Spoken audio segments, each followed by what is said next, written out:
गूंज कर गतिमान जो निर्जर हुआ। तो अवधपति श्री राम आगे, ठीक है, अवधपति श्री राम आए, स्वर वहां गूंज कर गतिमान जो निर्जर हुआ। तो प्रकृति को भी पता चल गया कि अवधपति श्री राम आ गए। अवधपति क्यों कहा गया ने? श्री राम का राज्य जो से अयोध्या यानी अवध कहकर कहा जाता है।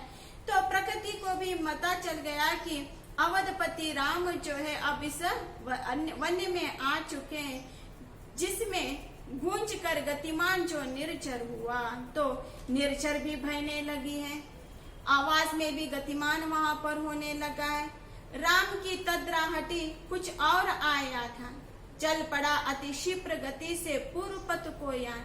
अगेन उत्तर दिशा का वर्णन करने के बाद राम ने उस दृश्य को परखा और तब उनकी तद्राहटी, तद्रा हटना, तद्रा ने निद्रा अवस्था, जो अब तक वे सोच रहे थे प्रकृति को देखते हुए, उसे अचानक वे क्या है जाग जाते हैं। तब कहीं यान जो है पूर्व दिशा की ओर बढ़ने लगा।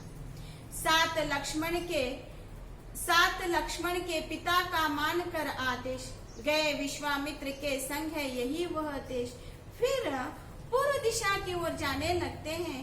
तो यहाँ पर मैं आपको एक बात बताने की कोशिश करती हूँ कि रामायण के कुछ प्रसंगों को यहाँ पर कवि ने लिया है। तो राम जो है शंभु का वध करने के लिए चारों दिशाओं का भ्रमण करने लगे हैं। तो पहले गए हुए थे वे कहाँ, यानी पश्चिम के उत्तर की ओर। अब उनका जो यान है कहाँ बढ़ने लगे ने? पूर्व की ओर।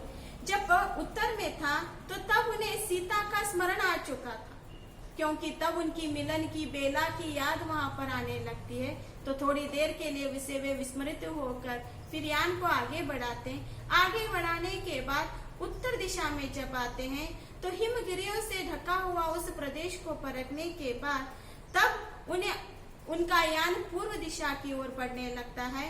तो तब पूर्व दिशा की ओर बढ़ते समय अगेन उनका क्या है, पहले का स्मरण होने लगता है। वे किसके साथ, यानी लक्ष्मण के साथ अरण्य के लिए निकले हुए थे। पिता का मानकर आदेश, गए विश्वामित्र के संग यही वह देश है। कब का प्रसंग है ने?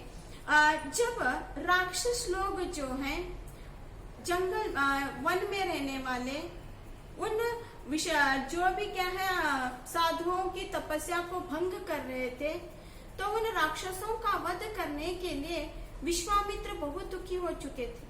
तो इनका वध किनके द्वारा हो सकता है ने? राम के द्वारा ही हो सकता है कहकर पता था। तो तब इनकी गुरु दीक्षा पूर्ण होने के बाद विश्वामित्र जो है राजा दशरथ के पास जाते हैं।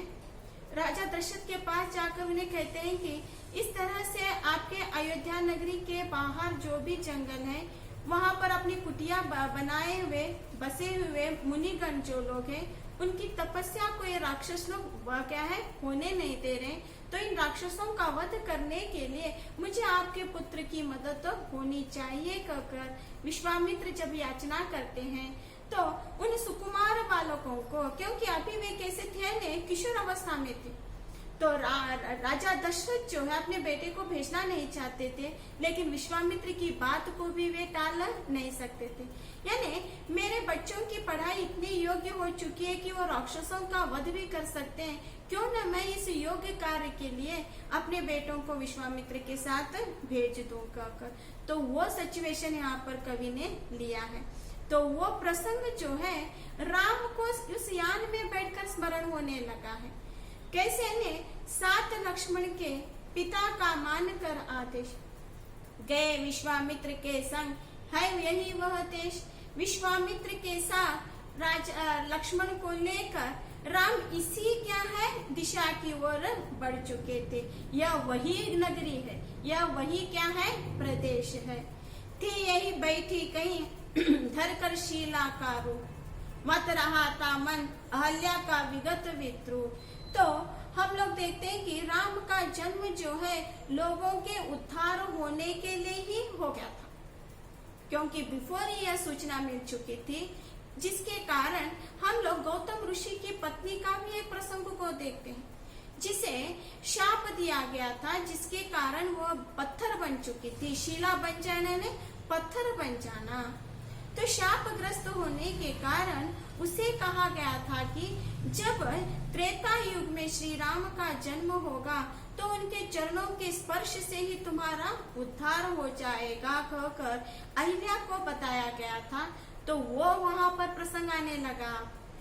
तो थी यही बैठी कहीं इन्हीं जंगल में कहीं एक शीला बनकर वह बैठ चुकी है जो श्री राम की राह देख रही है। अहल्या का विगत विद्रूप है। दाम ने छूकर उसे जैसे किया गतशा, याद सब आने लगा इतिहास अपने आप।